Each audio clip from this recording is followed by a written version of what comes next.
amatenda amalungi agoogerwako mu butuufu ga Allah subhanahu wa ta'ala ali waggulu. Tumutendereza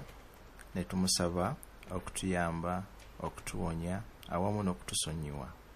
obubi bw'emyoyo gyaffe n'obubi bw'ebikolwa byaffe. Oyo yenna Allah gw'aba alungamizza teri asobola kumubuza, ne gw'aba abuzizza teri asobola kumulungamya. Kakasa mu mutima gwange era njatuza n'olulimi lwange nti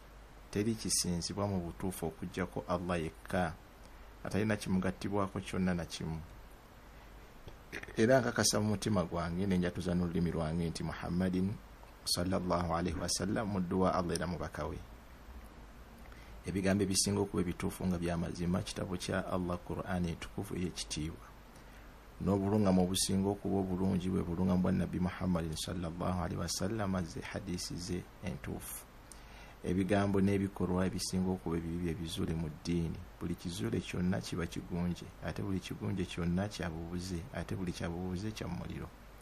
Abange mwabakkiriza mutya Allah mu butuufu bw'okumutya era temutuukibwako okufa okuggyako nga muli abasiraamu abannamaddala. Abange mwabakkiriza mutya Allah era mwogerenga ebigambo ebituufu. Allah abalongooseza emirimu gyammwe era abasonyiwa ebibi byammwe. Oyo yenna agondera Allah n'omubaka we Muhammadin sallallahu alaihi wasallam aba yeesiimye olw'essiima olunene. Abange mu abantu mutye omulabirizi wammwe Allah oyo eyabatonda nga abajja mu mwoyo ogumu era mwe yatonda mukyala waagwo n'azaabukusa okuva mu gyombo eri abasajja bangi n'abakyala. Mutye Allah oyo gwe musabirigana ku lulwe Allah kubadda nga mutunuulizi gye muli. Inna Allaha kaana alaykum raqiba. عن أنس بن مالك رضي الله عنه قال: إن كانت الأمة من إماء المدينة لتأخذ بيد الرسول صلى الله عليه وسلم فتنطلق به حيث شاءت. رواه البخاري كتاب الأدب. عن أنس بن مالك رضي الله عنه قال: إن كانت الأمة من إماء المدينة لا تأخذ بيد الرسول صلى الله عليه وسلم فتنطلق به حيث شاءت. حديث نجيوكو أنسي mutabani wa Maliki okusiima kwa Allah kubere kuye yagamba inkanatil amatu abazaana abaavu baslaves abakyala min ima'il madina abaali mu Madina baali baddugavu baali bazaana abaali abantu abanyomebwa abawansi la ta'khudhu biyadi rasuli sallallahu alaihi wasallam bakwatanga ku mukono gwa nabbi ne bamutwala bamuwe ekijjulo nga bamutwala mu nzigo tajibasula fatantaliku bihi haythu sha'at. Nabbi nakkiriza nga gye bamutwala nga nabbi sallallahu gyalaga. In fact yatuulanga mu bifo nga tewali na mukeeka n'atula ku ttaka oluvannyuma n'anyumya nabo ne baleeta emmere nabbi sallallahu n'alya. Naye lumu abanaku abo bakyewuunya ne bamugamba naawe olidde emmere yaffe ate nga y'amawolu. Nabbi sallallahu alaihi wasallam kyava agamba nti si kikulu gye ndi, ana ibni imra'a, nze nazaalibwa omukyala kanat ta'kul el-kadida, yalyanga capati ezisuzeewo, maama wange yalyanga mawolu nange kwe nakulira, eno mmere yaffe kwe nakulira nange nkirya.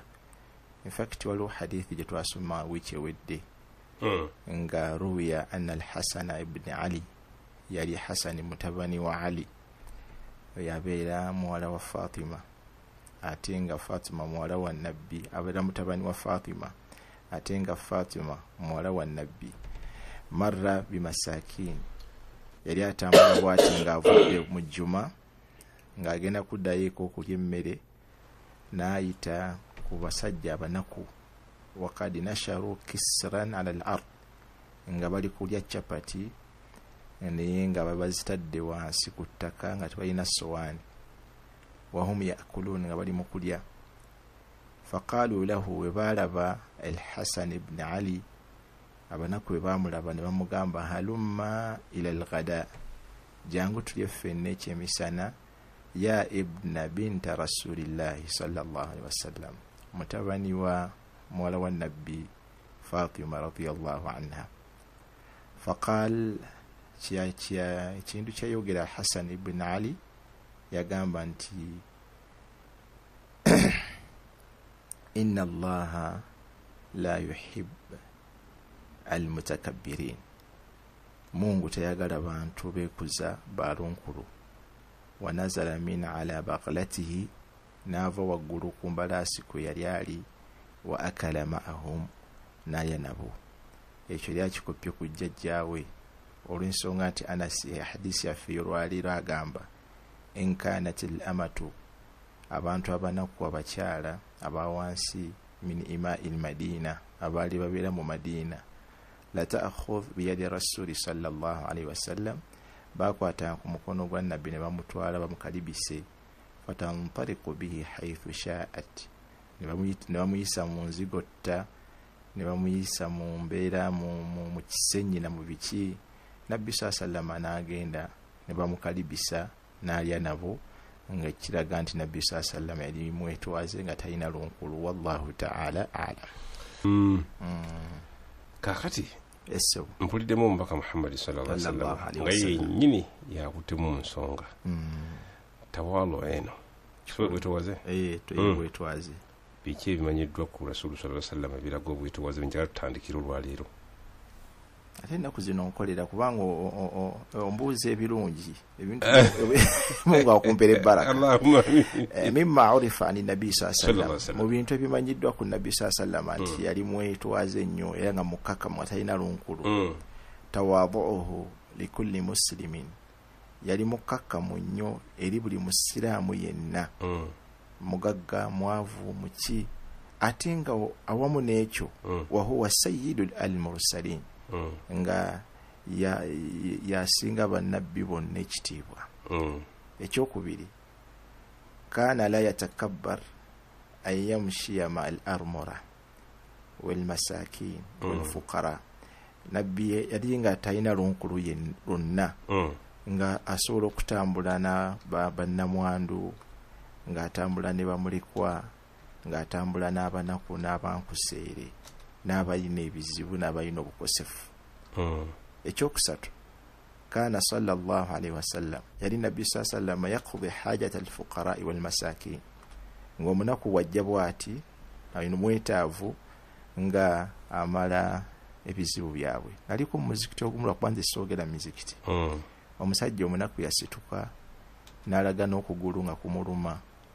kakati omwalimu eri agenda okusomesa n'agamba nti oyo temumuwa ssente n'okutuula atuule oyo ebintu bye si birungi akati oli n'amuddamu n'amugamba mbuno nti naye nze ebintu ebyange birabwako nyina kansa ku kugulu era ndi musajja munaku naye gwe tuwekiika mu liziki yange ate gwe naawe nyini nawe byoyogera nabyo biriko question mark kati kiba kitegeeza nti nabbi sallama tiyabuuzanga bingi oli bwe yalabanga munaku nga amuwa kana yaaqilu al-ba'ir era oyahlib ash-shat nabbi sallama yakwatanga ensolo ye kwatambulira n'agisiba n'aginyweza oluvannyuma oba agenda okutambula n'addamu n'agisumulula n'atambula yakwatanga embuzi n'azitwala ku ttale era n'embuzi ezo nga yennyini akwata akadomola oba kapeyiro n'agenda n'agira kinaakama embuzi kana yaqumu albayt nabbi sallama yayiranga ennyumba n'okugisiimuula oyaksifu nnaal nabbi yegiri nyini nga alongose engatto ze n'okuzeesiba obugwa nga yazeesibira n'engatto ze nga yazeerongoseza n'okuzirongoosa kana sallallahu alaihi wasallam yali nabbi sallama yarqa'u thawba yennyini ng'akwata olugoye ng'alwoza olugoye ng'alwanika yennyini olugoye n'alugolola kana yakulu ma'a khadimihi nabbi sallama yalyanga n'abakozi abo bonna ba Anasi baani bonna baali bakozi be naye ng'alya nabo ate nga weyathan an waliye bwe yali gwe akawunga oba ali ku chapati ng'akanda nabbi naye ng'ajja nga bakanda bonna. Kaana yashtari ashay'a min as-suuq, ye yennyini ng'agenda mu katale n'agula ebyokulya n'agula obuwunga, ye yennyini n'abukwata obuwunga n'abwetikka n'abutwala waka. Kaana sallallahu alayhi wasallam yusafih al-ghaniya wal-faqir, nga akwata mu ngalo n'abuuza omuntu ng'amukutte mu ngalo naye nga akutte mu ngalo z'omwavu,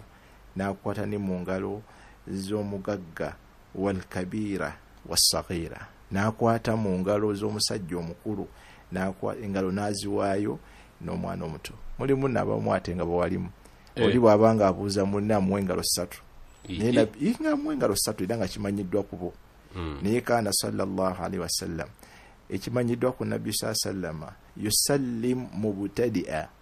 bwe wali nga asisinkanye omuntu mukulu nga batambula, ye yasookanga okutoola salaamu ala kulli man istaqbalahu, buli muntu gw'aba asanze mu kkubo nga yasooka okutoola salaamu, min saghirin, kabeerenga mwana muto, wa kabirin, kabeerenga muntu mukulu, au aswadan, kabeerenga musajja muddugavu, au ahmara, kabeerenga mweru, hurran, kabeerenga waaboobo,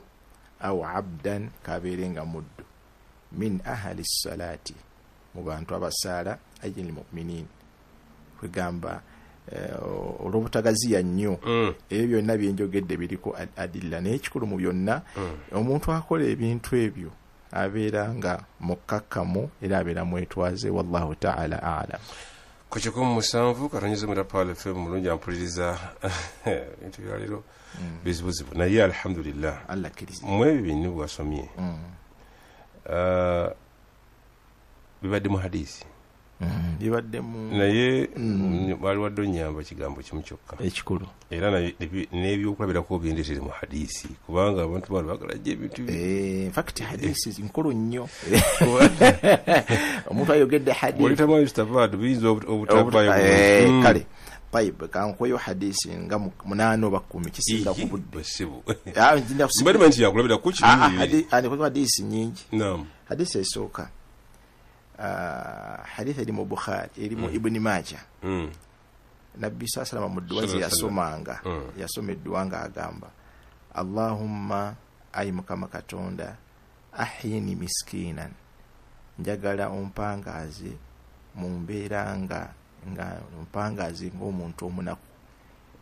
mpangaza mu mbeera ey'omunaku, kwegamba nga siri mugagga bifugge n'embeera omuntu nga ndi ku mmere ya lwaleero.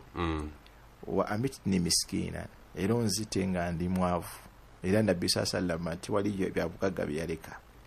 Wahshurni fi zumaratil masakin, era Mungu nsaba bw'ombanga nzuukidde onzuukize mu gurupu y'abaavu.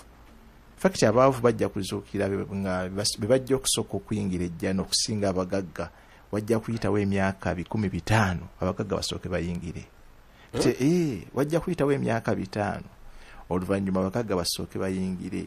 nga Mungu bana baavu bayingidde dda naye ng'akyali ku bagagga ababuuza income ne expenditure, essente wazijjawa era wazifuna otya. Kati nabbi edduwa eyo gye yasaba eraga obukakkamu n'obwetwaze. Allahumma ayi Mukama Katonda, ahyini miskina, mpangaza nga nze ndi munaku nga ndi maskini,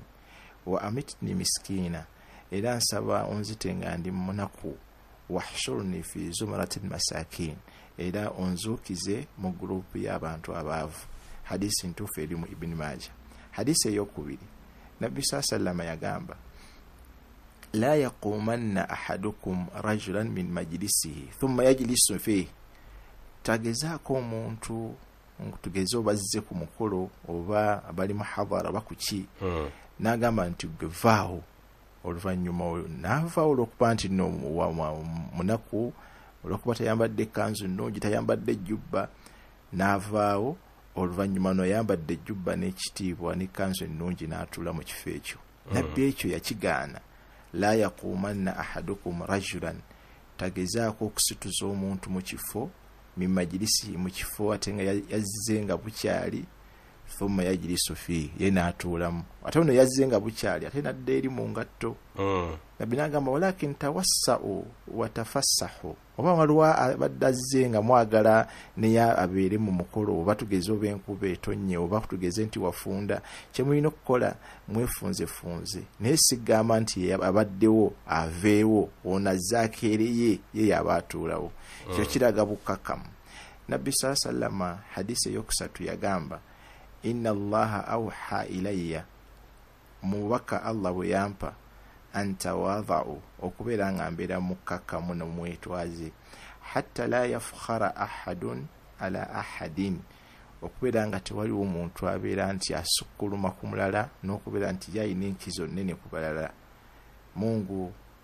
yampa obubaka ng'obubaka obwo message gye ngenda okuwa abasiraamu bonna babeere bakkakkamu, abantu bonna babeere nga bali iko, babeere nga bonna bali kyenkanyi, nga tewaliwo asukkulumye ku munne. Hadisi eri mu Muslimu kyova olabanga hadisi eno nkulu nnyo. Nabbi sallama yagamba haqqun ala Allah, kino kikakata eri Mungu subhanahu wa ta'ala alla yartafi'a shay'un min ad-dunya illa wada'a. Buli muntu yenna aleeta amasappe ne yeekuluntaza n'abeera nga wawaggulu nga yeekuluntaza ku banne, Mungu subhanahu wa ta'ala kyakola bagenda kumukkakkanya. Bangi babadde n'ebitiibwa eby'amaanyi naye kati ne bwe wabanga ayita mu kkubo basobola n'okumuŋŋoola. N'olwekyo kwegamba nti omuntu yenna nga nze ngambye ataani ali baani nze bwentyo bwegambye, Mungu atuuka ekiseera n'akukkakkanya. Kyova olabanga Nabbi sallama yagamba ma ba'atha Allahu nabiyan illa ra'al ghanama, tewali nabbi yenna Allah subhanahu wa ta'ala gwe yatuma eri abantu okujjako nga buli nabbi oyo yalunda ku mbuzi. Kati basahaba balaba nti nabbi wa Mungu ate n'abeera nga alunda mbuzi, ate n'essente z'ofuna mu kulunda embuzi. Faqalu lahu ashaba, basahaba ne bagamba Nabbi sallama wa anta ya Rasulallah, naawe wennyini walunda embuzi? Qala na'am, nabbi n'agamba nalunda embuzi. Naddamu n'akikkaatiriza kuntu ar'aha ala qararita li ahli makkata, nze nalundanga embuzi naye nga abantu b'e Makka bennundira embuzi bampa obusente butono nnyo, naye nga nazirundanga era gwe gwali omulimu gwe nakolanga nga sinaba kugenda mu maali ya Khadija. Kuntu ar'aha, nze nalundanga embuzi ala qarariti li ahli makkata. In fact oyinza okubuuza abagagga bajja e Kampala nga basinga kati abagagga bafugge, abagagga ab'amaanyi nga bava mu kyalo nga bajja na kaveera, bajjira ku mmotoka za lumonde n'amatooke za lumonde, babeera nga basula ku muzigo, abalala basula mu bisibo bya mbuzi n'ebirala. Naye kati Mungu n'abaggulirawo, naye bw'omugamba nti wajja na kaveera ayinza n'okukuba oluyiira. Kyova olaba Nabbi sallallahu alaihi wasallam law du'itu ila qira'i shatin aw dhira'in la ajabt, singa omuntu ampita ku mukolo naye nga ampise ku mukolo afumbye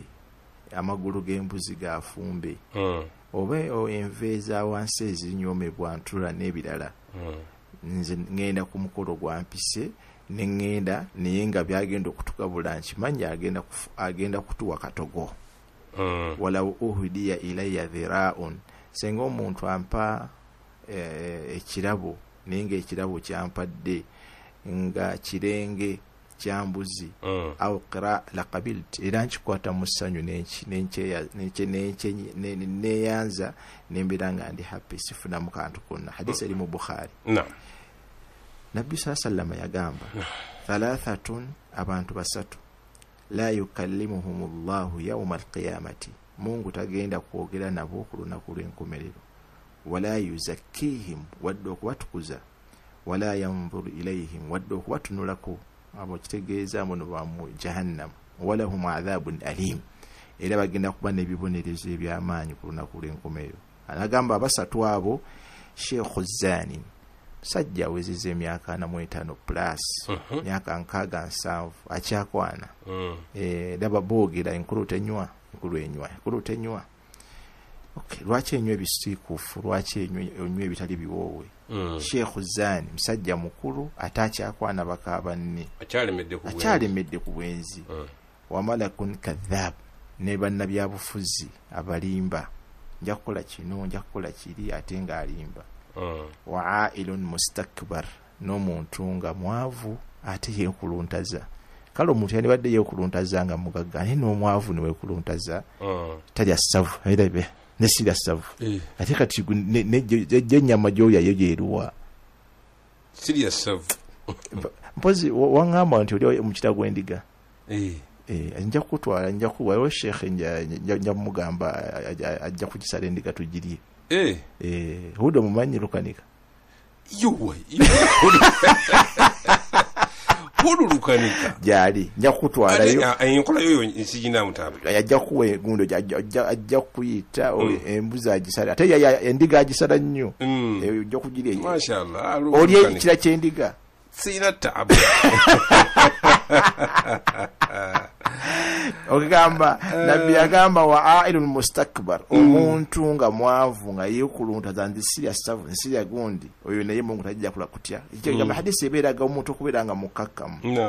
qala Allahu ta'ala eno hadisi al-Qudus nabbi sallam yagamba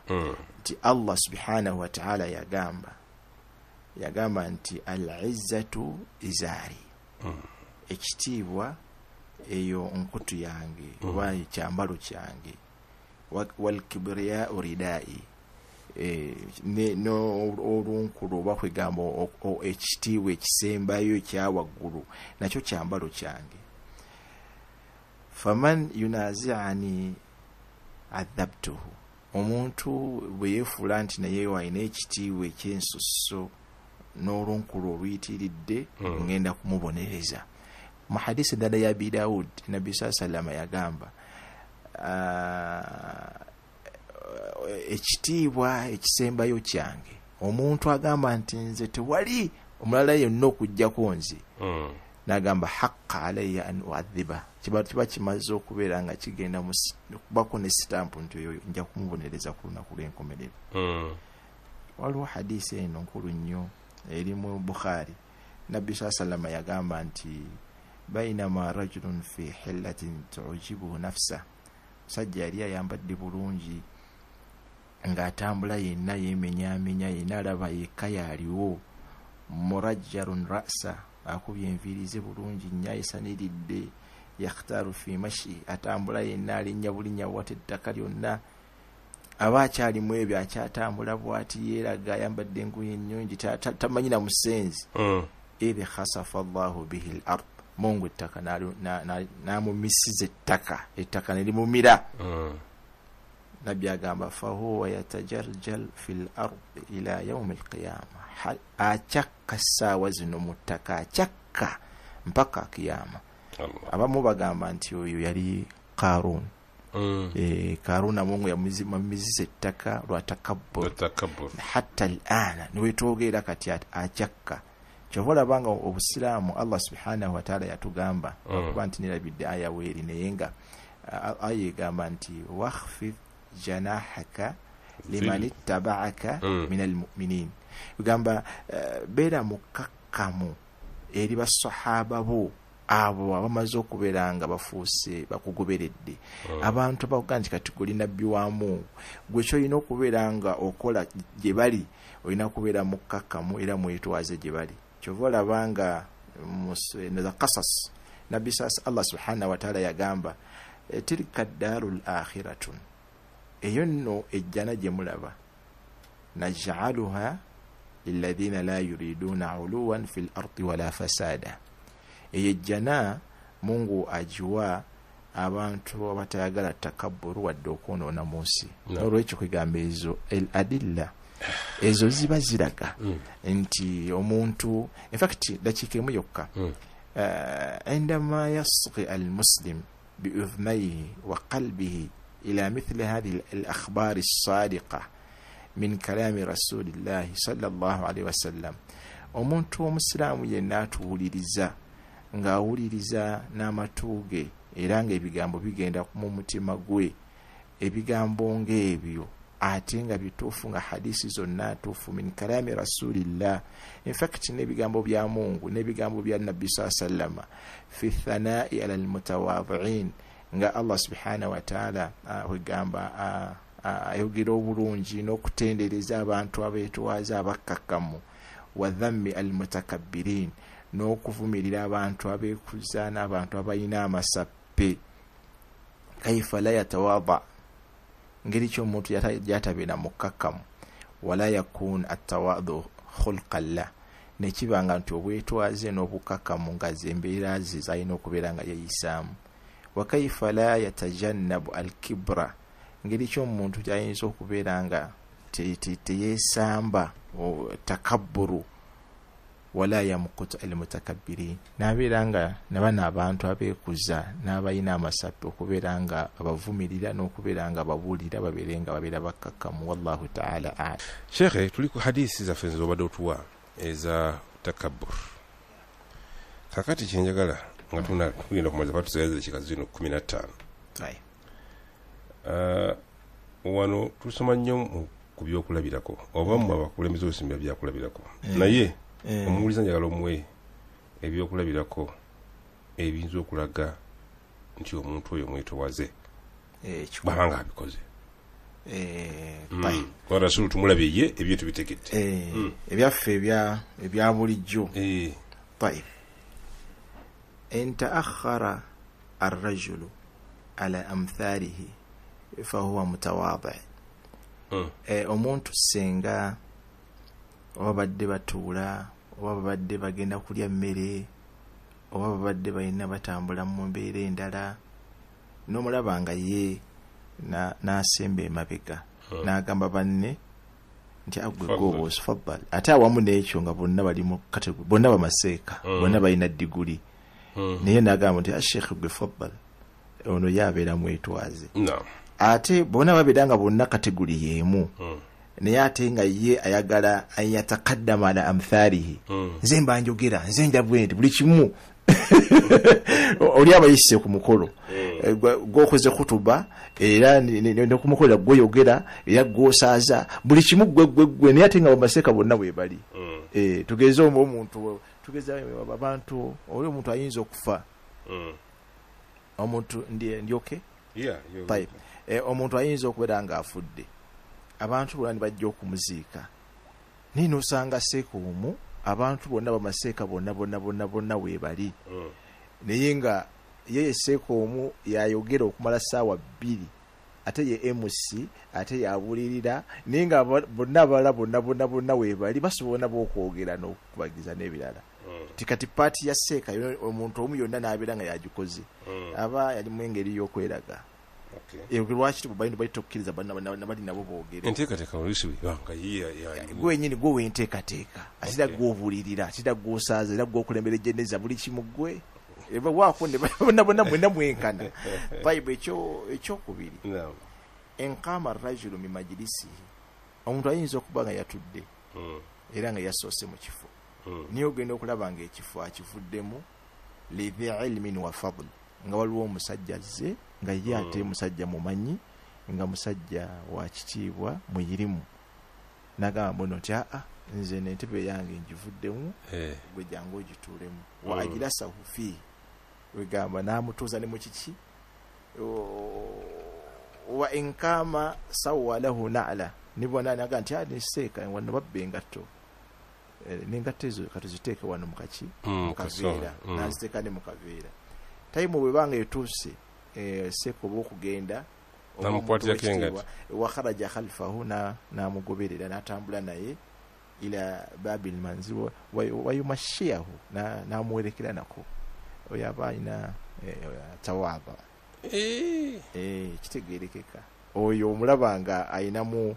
ye agamba nti ono sheekhe kati ate nze ntudde wano, naga nti sheekhe jangu otule mu kifo kyange, kyanza nedda gwe sheekhe. Ekyokusatu, enzara ghayrahu mimman dunahu fil fadl, omusajja ayinza okuba nga mugagga gwe bayita omubede, nga musajja w'amaanyi, nga musajja mugagga, n'agamba mbuno kangende wali wa neighbor ngende nange mulabeko, n'agende wa neighbor we omusajja ali mu nnyumba ya ttaka ono agenza okumulaba ate ye nga ali mu nnyumba ya kalina oba n'abeera nga omuntu nga gwagenda okulaba kale nga benkana ekitiibwa yenna ine emmotoka lona ine emmotoka naye n'agenda n'amulabako era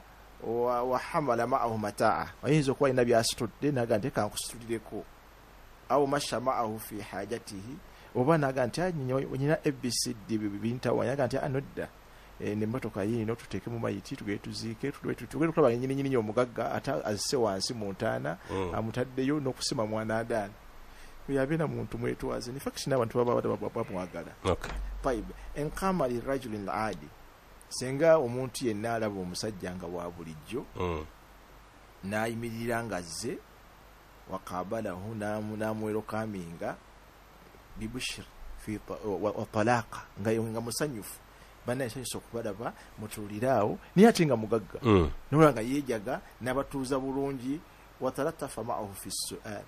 n'amubuuza bulungi mpola badde ogamba tukuyambe ki wajaba dawata bw'aba amuyise ku mbaga nebyanamulaba nga azze wasaa fi hajatihi oba alina byabadde ayagala okumuyamba n'amuyamba wala yara nafsahu khairan min ate yeropa nti mugagga ate nga wakitibwa n'okumusinga ye alabaga talina kyamusinga kubanga naye muntu yazaalibwa muntu lwakuba nti alonda amusukulumyako justice sente n'endala ekiddira ekisembayo enjalasa ila alfuqara bwatuula n'abanaku walmasakin ne bamasikin walmarda n'atuula n'abalwadde wa ashab al-ahad n'abantu abantu ashab abayina obukosefu ku mibiri gyabwe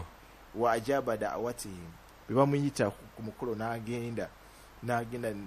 ku mikolo gyabwe wa akala ma'ahum n'alya nabo wa mashahum fi tariqihim n'atamba nabo mu kkubo eyo abeera muntu mwetwaze n'ekirala in akala aw shariba fi ghairi israf bw'abeera nga alina engeri gy'alyamu emmere ninga emmere alya mmere ya bulijjo ate nga n'emmere gy'alya ntonotono ekyo kiba kiraga nti n'omusajja muki mwetowaze. Alright, 17 katonda pale fm ku dakiika ezisigaddeyo ntonotono kandabe bakano n'akanyigirizaawo kakati ebyo tubirabye omukulu byakola naye njala kumaliza na kino tukikubirako nnyo mu kusoma as-salafu salih kikulu nnyo abakulembera bo bakola batya kubanga bino byogedde bawana naye abakulembera bo tujja kutubajjako ekifaananyi kinene tusukende ku nabbi hadisi yaffe gye tusoma Anas agamba nti inkanat al-ama bana abaali abanaku ba slaves min ima'il madina kubana ba slaves abaali mu madina abakyala la ta'khudhu bi yadi rasul sallallahu alaihi wasallam nga bakwata nabbi ne bamutwala mu nzigotta nabbi nalya nabo ate nga ali emmere amawolu kiba kiraga nti nabbi yali mukkakkamu nnyo. Ali ibn Abi Talib yali khalifa w'okutaano ishtala lahman yagana mu katale n'agula ennyama wakuna faja'alahu fi malhafatihi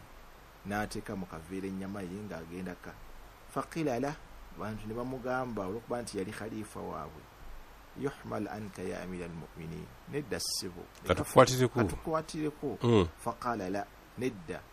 abul iyal nanyini family ahaqqu an yuhmala yayina obuvunanyizibwa okusitulira abaana yenyini yazaala abaana akabasitulire ruya mu bintu ebyogerwa ate nga bituufu yali Umar ibn Khattab yalabibwa nga hamilan biyadihi lyusra lahman ng'akutte ennyama ye gyaguze mu katale ku saidi eya kono wa fi yadihi alyumna ate ku ddyo addurratun ng'akutte tukudutu wali obanga mmundi yoba omuggo gwe wa huwa amiri almu'minin nga president wa khalifatihim yawma idati nga khalifa kyo kyali kiraga bwetwazi kintu kitukiddamu nnyo tukyogedde ebbanga ddene yali Abu Huraira radiyallahu anhu warda min as-suq yava mu katale ke Madina yahmil hazamat al-hatab nga yetisse enku ku mutwe وهو يومئذ خليفة بالمدينة لمروان يلي ديستيكاذي ومدينة nga Marwan yafuga ويقول ngakutte enkwaze tisenga yita munda mukatale nga bwagamba awsi'u at-tariqa fas li amir yamur amiri wa mwayite wagende akasemba yero ufuna lw'ebiseera yali Umar ibn Abdul Aziz bagamba khalifa wa kutano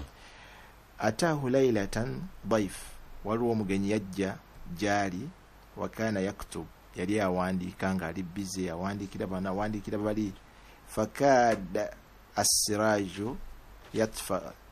nekibiranga nga tadoba ngegende kugwamu amafuta faqala dayf ono mugenyi kyava mugamba aqumu ila al-misbah fa aslihuhu madde njagala ngende ngula mafuta nteeke mu mutadoba nongose etala ebiringe yaka faqal kyava mugamba Umar ibn Abdul Aziz laysa min karami rajuli si kyabuvunanyizibwa eri omusajja an yastakhdima dayfahu ate okubeera nga akozesa omugenyi azze okumukyalira faqala dayf omugenyi kyava agamba idhan bwe kibanga bwe kityo oganya okuntuma unabbih al-ghulam kanzukusa ono omukozi owawaka agenda agula mafuta ku dduuka ateeke mutadoba mutaala oberengwa ofuna tuti mukizikiza faqala Umar innaha awwal nawmatin namaha ono musajja yakamala okwebaka toto akamukwacha fala tunabbihu tomuzukusa ne yakoyi kati kiyakola wa dhahaba ila al-battati nagenda kutugezeba kudduka mafuta nafuna mafuta wamal al-misbah nateeka mutadoba zaitan amafuta ne gajjula walamma qala lahu ad-dayf omugenyi yewunya kyava mugamba qumta wa anta binafsika ya amira al-mu'minin gwe nyini gogenze kudduka n'ogula mafuta atenga gwe khalifa w'abasiraamu bonna wa ajabahu qailan namuddamu nga musunguwavu namugamba kikyotegeeza dhahabtu ngenze kudduka wa ana Umar nganze Umar ibn Abdul Aziz warajatu nenkomawo mu maka gange ngakutta mafuta wa ana Umar era nganze Umar maana kaswamini shay tewali kendezeza ku bulamu bwange nagamba wa khairun nas niyasinga bonna man kana inda Allahi mutawadhi'a yomuntu omukkakkamu omwetwaze wa Mungu subhanahu wa ta'ala fakti Allah gamba kitukuma ku kitu katukumena kyo suratul qasas tilka daru al-akhirah eno jana ya gamba baitul mu'minina fil janna enyumba yabakkiriza jibagenda okubira mu jana ebbanga lyonna naj'aluha tugenda kujiwa lilladhina abantu abo la yuriduna uluwan fil ardi wala fasada abatalina takabburu ila abatonoona kuno kunsi wallahu ta'ala a'lam. Alright, chikumu musanvu katonzi na Pal FM omulungi ampuliriza awo tetugenda kubanga tusukkawo olunaku lwaleero dakika zisigaddeyo Allah tuwemu obulungi amina mukkirize abadde basoma wamu naffe tukoma olunaku lwaleero naye kankweyo babiri otumireyo okay waliwo akutumidde alilandira mu salamu omumanyi twasomanga naye ku Bilali nagujja tamusuza nnyo mwanyina semmambo Mungu amusasi amina ntumira abateesiteesi b'emikolo abajja abantu mu bifo byabwe ne batuuzaamu abagagga abakeereye bano baba badde batudde mu bifo byabwe ne abasoose ate ne bagenda ne batuula mu ngatto. Owokubiri ntumira bakanyama abakuuma basereebu era abakola fast n'okutereeza ekkubo nga bagagga bayitawo asembayo nti bingena birabe munaku zino sibitegeera naye ntumira abakyala abasiraamu ate nga bakaba maseeka abala baseeka nga atandise okwogera naye ni mukyala we najja n'amutuulako oba n'agira ki n'amuyimirira emabega fact ekintu kyebina nakirabye ate mukyala ayita mukyala wa Seeka najja n'amuyimirirako eno Seeka ng'abuulirira. In fact kino nakyo kikulu. Tekikkirizibwa omuntu bw'abanga asituse okwogera mu bantu ate okubeera ati nga wabawo omuntu amulinako ate etya kyanga kyali kikkirizibwa ne mu kutuba kyandibadde bwe kityo ng'omuntu azze okukola kutuba oli abeere nga amuyimirirako. naye nabbi yakigaana. Nabbi yakolanga kutuba n'okwogera mu bantu ng'ali bwogu bwomu. Then kati omuntu agenda kwogera eri abantu abantu kumpi 4-5 ebyo bikula ku bantu bano bannabyabufuzi nga waliwo obulyaza amanya n'ebyala batya okufa. Niyo omuntu ozze muhadara abantu bonna bali awo batudde. Oli n'asituka okwogera abantu bano bamwe kati tuli mu mbeera gye tulimu n'abakyala bennyini bavaayo ne bajja ne bayimirira emabega wa Seeka ng'olwokuba nti ye bbaawe najja n'ayima emabega wa Seeka ng'ayogera. Ekyo nange mpadde ku mawulire leero. Ekikulu kituufu kyenkugamba nze nakirabye. It is bad. Abantu bagenda babikoppakoppa. Omuntu bw'abeera ng'akola kutuba mu bantu alina kubeera yekka. Abantu bano abantu abanja babeera ne omuntu ng'ayogera bibiiramu engeri ya takabbur. Omuntu Nabbi Sasama yayimiriranga yekka. n'Abubakar yayimiriranga yekka ng'ali muhadara yonna. Ekibi kimwakola gye mwasomera byalingayo. Eyo no fatwa yiyo. Tubiraba nkulageko. Nosiru walabu. Uya aliyeka. Idha lam tash. Assalamu alaikum wa rahmatullahi wa barakatuh.